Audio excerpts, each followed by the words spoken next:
Guys, আমি রিলেশনে আছি বাট রায়হানের সাথে না। আমি তার সাথে টিকটক করব, সে কোনোদিনও আমার লাইফ পার্টনার হবে না।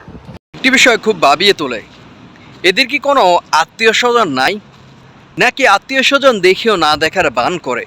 আমার বুঝে আসে না। আপনার মেয়ে কোথায় যাচ্ছে, কি করছে, কার সাথে মিশছে, আপনাদের কি খোঁজ খবর রাখা দরকার নাই? যে আপনি মেয়েকে স্কুলে পাঠিয়ে দিয়েছেন, সে কার সাথে ডেটিং করতেছে, কার সাথে রুম ডেট করতেছে, কার সাথে ঘুরতেছে, কি করতেছে, চাল চলন কি, তার কি খোঁজ খবর রাখার দরকার নাই?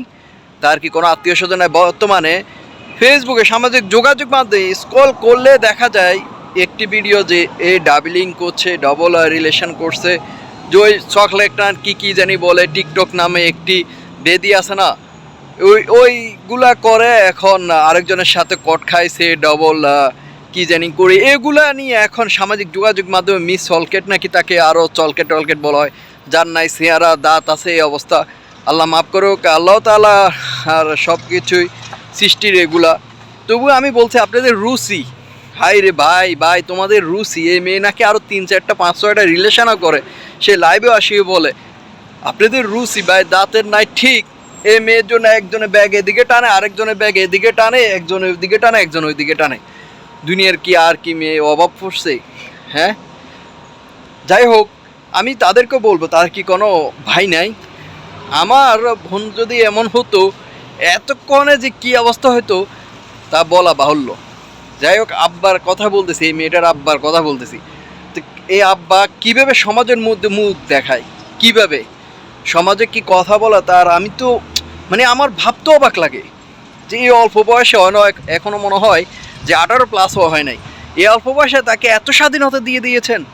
আপনার মেয়ে আবার লাইভে এসে বলে যে আমি এই টিকটকার, যার সাথে টিকটক করব তাকে অন্তত আমি বিয়ে করবো, তার সাথে রিলেশন রাখবো না। তাহলে এবার বোঝেন ওই প্ল্যাটফর্মটা, টিকটক প্ল্যাটফর্মটা কতটা খারাপ।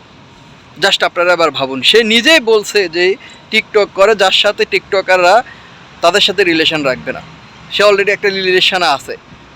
তার কি ফ্যামিলি এসব দেখে না? লাইভ এগুলো দেখে না? কী স্বাধীনতা দিচ্ছেন? কিসের স্বাধীনতা? নষ্টামের স্বাধীনতা?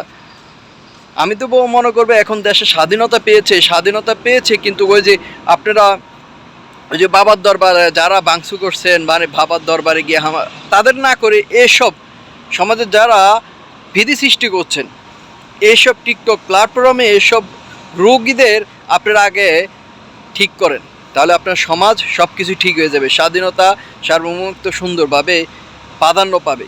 এসব লোকদের কারণে আজ দেখুন আপনাদের ছেলে মেয়েরা কী শিখতেছে, যে রিলেশন করবে একজন দুইজন, হ্যাঁ রিলেশন করা কোনো পাপ নয়, ভালোবাসা সুন্দর, ভালোবাসবে একজন আরেকজন, কিন্তু এসব নষ্টামি ভালোবাসা নয় রে ভাই। আপনি ডাবলিং করবেন, একজনের সাথে করবেন, আরেকজনের সাথে করবেন, ধরা খাবেন, কট খাবেন, ব্যাগ নিয়ে টানাটানি, আবার লাইভে এসে এ ধরনের কথাবার্তা বলবেন। তাদের পরিবারে কি আত্মীয় স্বজন নাই? এগুলো দেখে না? তাদের কি বলবো, লজ্জা বলতে কিছু নেই।